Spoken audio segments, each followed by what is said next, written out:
Mais uma vez, nós estamos aqui com o nosso programa Especialidade Ciência para a Vida. Uma nova modalidade, porque nós estamos diante de uma pandemia. E hoje nós temos alguém muito especial, Dr. José Carlos Carvalho, ex-ministro do Meio Ambiente, uma pessoa que alcançou e esteve à frente de diversos órgãos ambientais no estado de Minas Gerais e no governo federal. E nós temos a honra, mais uma vez, de dizer isso, né, que é um entrevistado que tem uma visão maravilhosa, uma experiência ao longo de toda a sua vida e, com certeza, irá nos trazer informações preciosas para novos rumos nessa nova etapa da humanidade. Dr. Zé Carlos, é um prazer muito grande tê-lo aqui conosco, é uma honra, e por saber também que você é um capixaba, né? Que coisa boa! Eu também sou capixaba e fico muito feliz em te entrevistar. E te agradeço antecipadamente, todo o coração, a sua participação, a sua disponibilidade em nos atender. Sabemos que você tem uma agenda bastante arrojada e nos abriu essa agenda para nos atender. Por favor, fique à vontade. Nós gostaríamos de dizer para você que nós o vemos como um visionário, uma pessoa que pode dar opiniões para a sociedade e para os nossos agentes públicos, né, nos novos caminhos, em especial com relação ao meio ambiente. Por favor, fique à vontade e será um grande prazer nós estarmos conversando com o nosso amigo, diríamos assim, conterrâneo. Professor, o prazer é meu, é uma honra também estar participando desse programa da TV Viçosa, sobretudo tratando do tema Ciências para a Vida. A gente sabe, e o senhor é um professor conceituado, que vem se dedicando a esse tema ao longo do tempo, que essa é uma questão central, né? A ciência é o motor que toca a evolução da humanidade. Logo, quando nós falamos de ciência, nós estamos falando de um tema fundamental para a própria existência dos seres humanos no planeta. Eu sempre gosto de dizer que há questões fundamentais na evolução humana. Sem ciência, não há tecnologia. Sem tecnologia, não há inovação. Por outro lado, sem português e matemática, não se produz ciência. Então, a educação básica e a educação voltada para o desenvolvimento dos seres humanos na sua plenitude é fundamental para que a gente possa ter uma civilização mais pacífica, mais harmoniosa, seja harmoniosa com a natureza, seja mais harmoniosa entre os próprios seres humanos. Então é uma honra muito grande estar aqui, porque é a ciência, e através da ciência, que nós vamos poder superar os grandes obstáculos que a humanidade viveu ao longo da sua evolução e que certamente continuará vivendo. Ainda agora, nesse momento, a humanidade está absolutamente subjugada por um vírus invisível que está provocando uma catástrofe sanitária, uma catástrofe na área de saúde e, como desdobramento, uma catástrofe também econômica. E aqui é o momento exato da gente identificar a importância emblemática da ciência e da tecnologia, porque a solução desse problema vai depender de uma vacina que, para ser produzida, vai exigir conhecimento científico e tecnológico. Que bom. Não, excelente, excelente. Dentro do meio ambiente, na sua experiência, o que você recomendaria para a sociedade?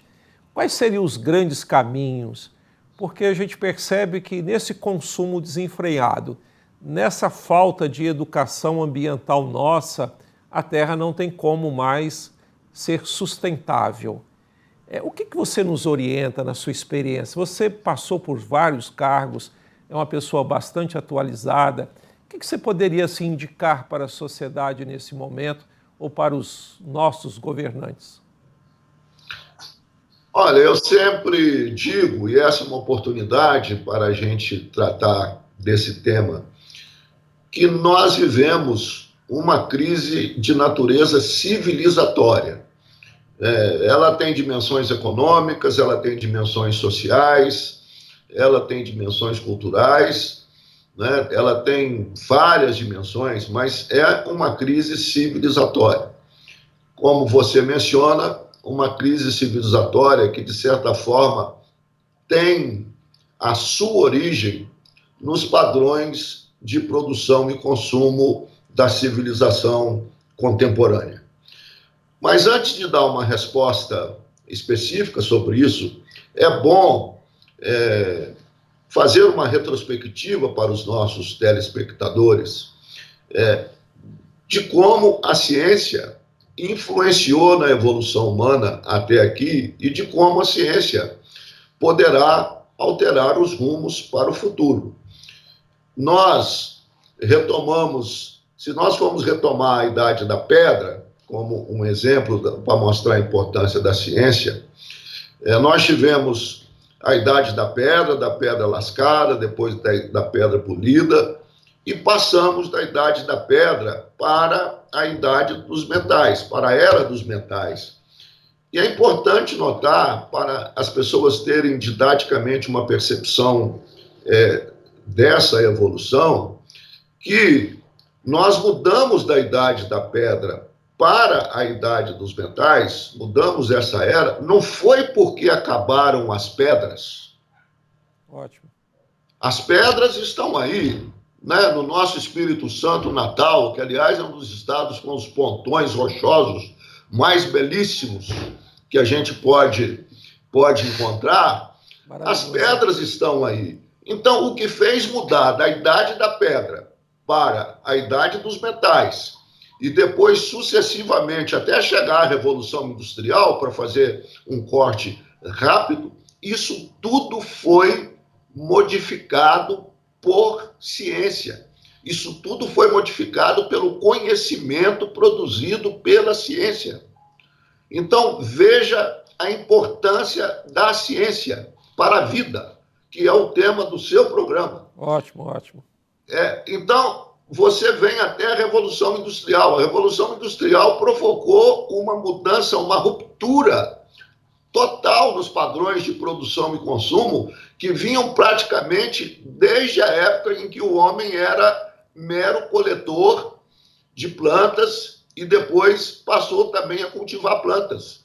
Até a Revolução Industrial, todo o desenvolvimento humano foi baseado na força dos próprios humanos, depois na tração animal, e com a Revolução Industrial e a máquina a vapor, que já é uma coisa relativamente recente, do século XVIII, meados do século XVIII, a civilização experimenta uma mudança fundamental, né, em relação ao seu comportamento e ao processo civilizatório propriamente dito.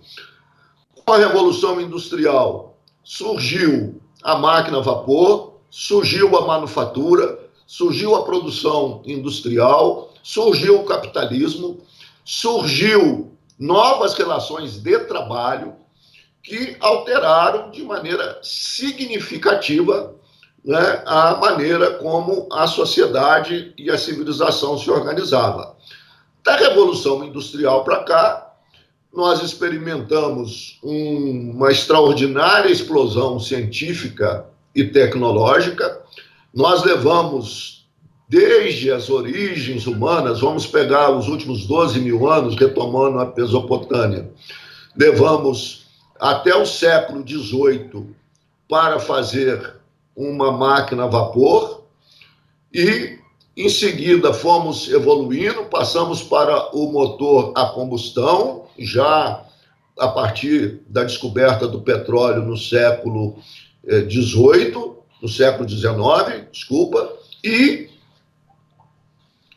até o ponto de chegarmos ao motor de propulsão nuclear, que permitiu que o homem fosse à Lua.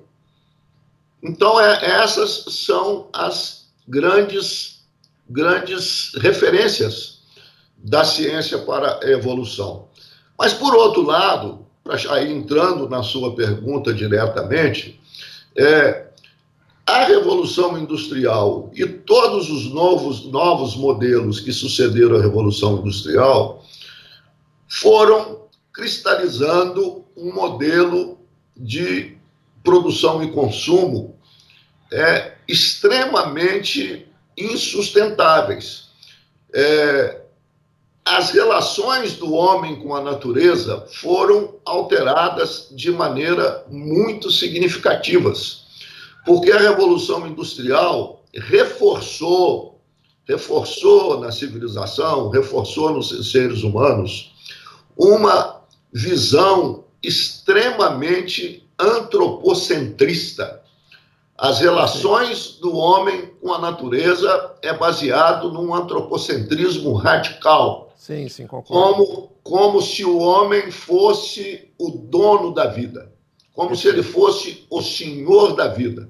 E hoje nós sabemos que os humanos não existem, não poderiam existir, simplesmente não existiriam sem os demais seres vivos e sem o meio físico que os cerca. Com isso, nós temos hoje uma situação que está relacionada aos padrões de produção e consumo. Respondendo conclusivamente a sua questão, nós hoje estamos consumindo já mais do que o planeta tem capacidade de regenerar naturalmente. É evidente que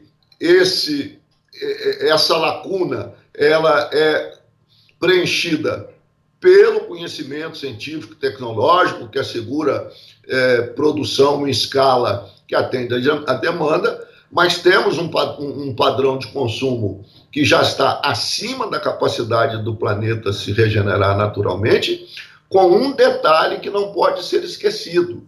Nós temos, dos 7,5 bilhões de habitantes no mundo, em torno de 1,5 bilhão a 2 bilhões que vivem abaixo da linha da pobreza.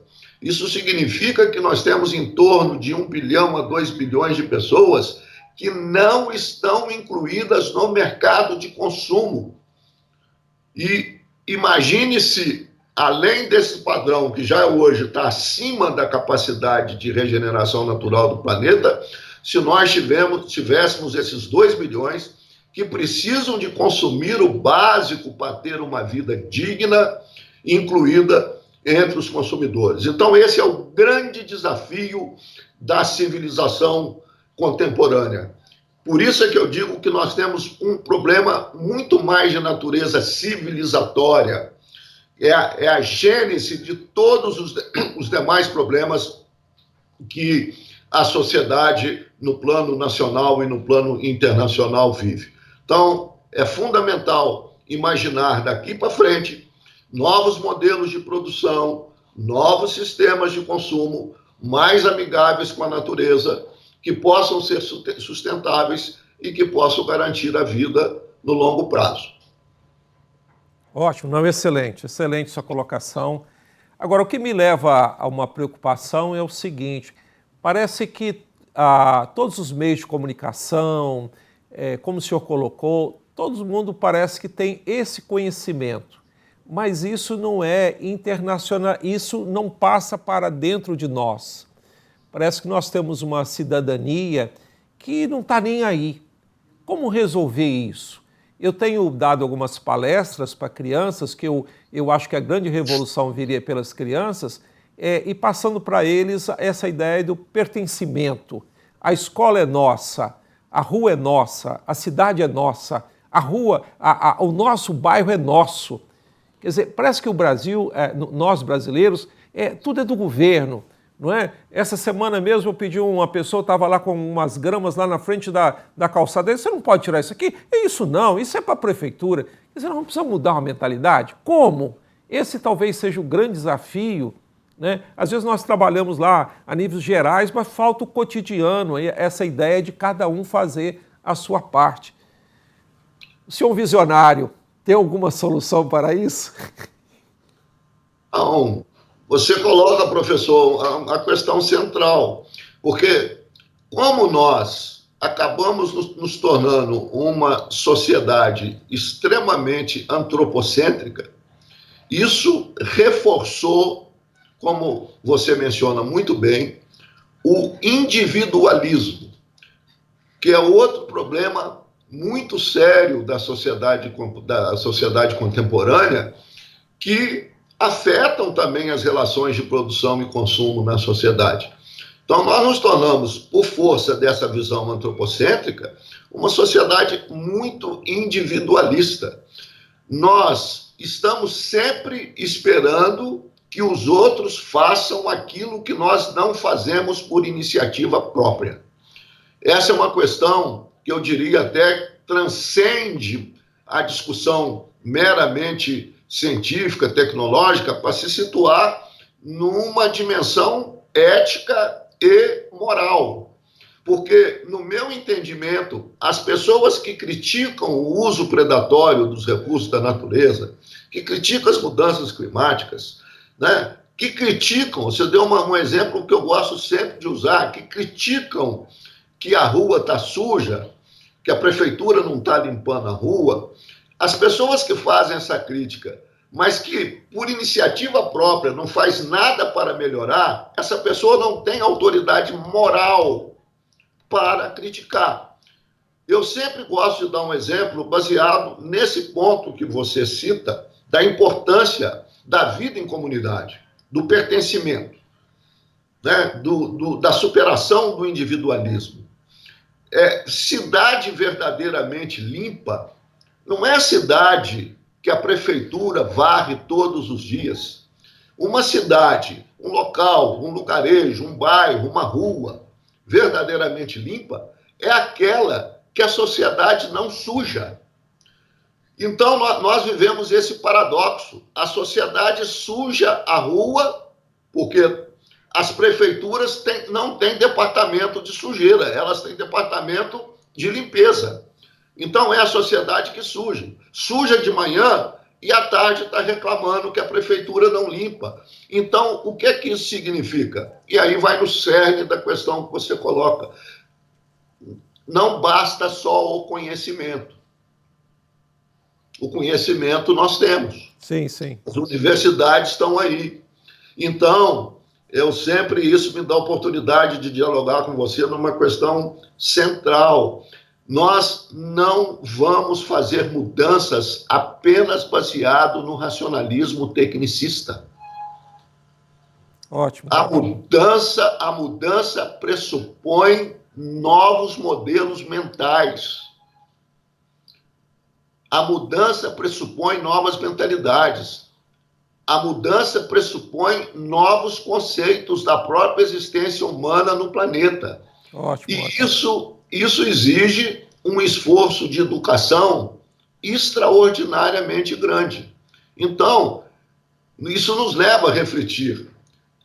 Está hoje, no mundo e no Brasil, o modelo de educação preparado para promover as mudanças de mentalidade que a sociedade precisa, ou nós estamos com o modelo de educação que temos hoje apenas reforçando essa visão equivocada do antropocentrismo, e uma outra também que agora está mudando, mas que é um outro grande dilema da sociedade e da civilização, que é o de que nós vivemos num mundo em que os recursos naturais são ilimitados.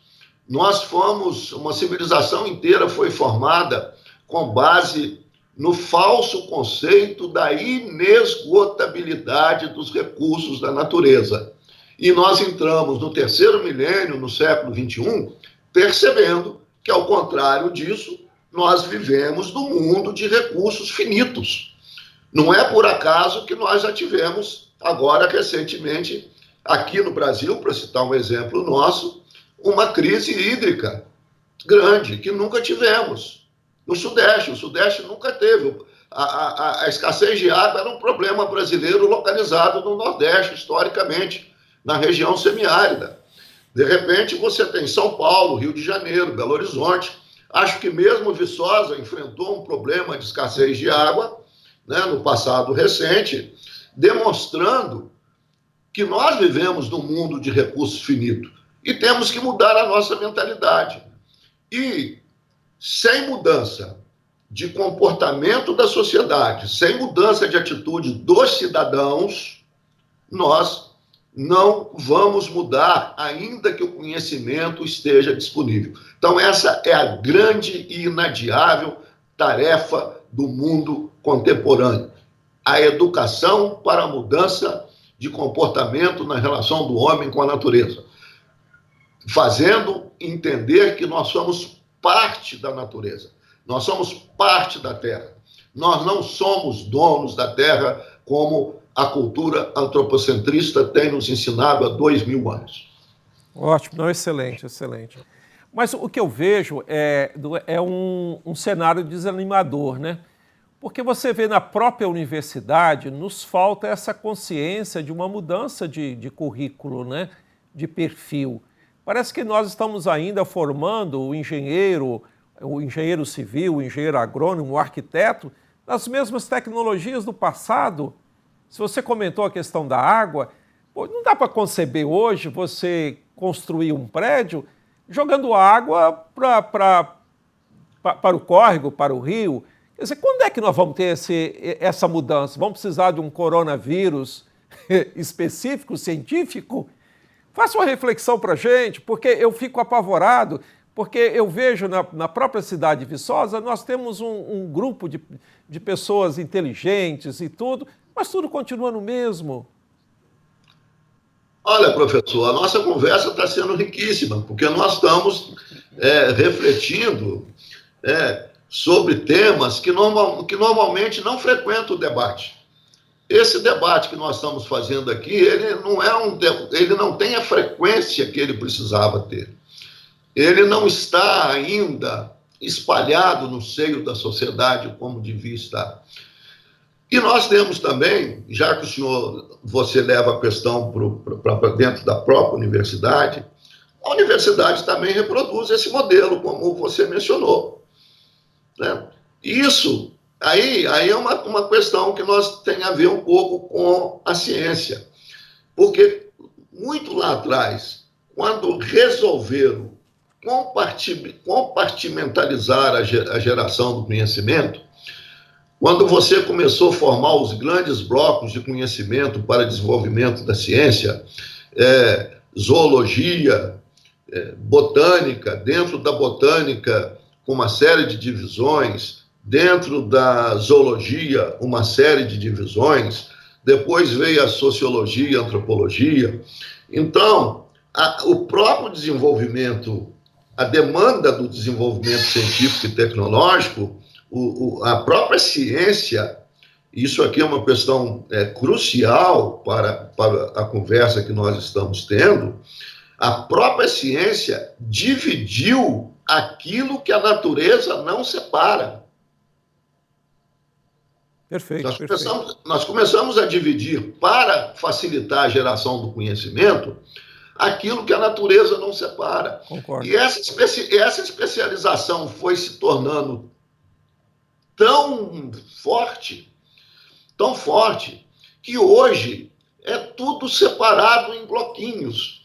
Então, o engenheiro que projeta a obra, ele projeta a obra física, né? Ele não projeta a obra com a percepção, né, da gestão de água, ele não projeta a obra com a percepção de que pode ter novas fontes de energia, que pode usar energia fotovoltaica, que pode ter hoje o aquecimento solar, que é uma tecnologia amplamente dominada, né? Que os prédios podem armazenar água de chuva, né?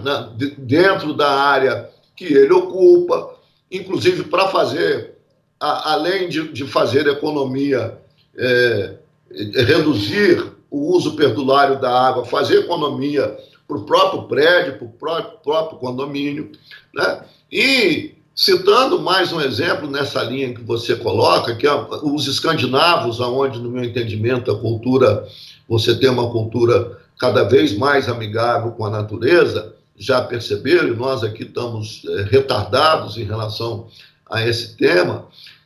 Isso que você menciona é tão emblemático, né, que nós projetamos um prédio e usamos água tratada, água com flúor e com cloro, para dar descarga em vaso. Olha a incongruência. Falta de bom senso, né? Olha que incongruência. Né? Você podia estar utilizando água de chuva, né, e ter uma instalação hidráulica específica para o vaso que não precisa de água tratada. E assim, nós podemos citar vários e vários outros exemplos que ainda não foram suficientemente percebidos no próprio ambiente acadêmico, aonde a gente tem que esperar que essa questão floresça de maneira mais significativa. Ótimo. Doutor Zé Carlos, nós vamos dar um intervalo. Mas o papo está excelente, excelente. Ok? Estou gostando da nossa conversa. Fique você conosco aí, e os nossos telespectadores também, porque o importante é ciência para a vida.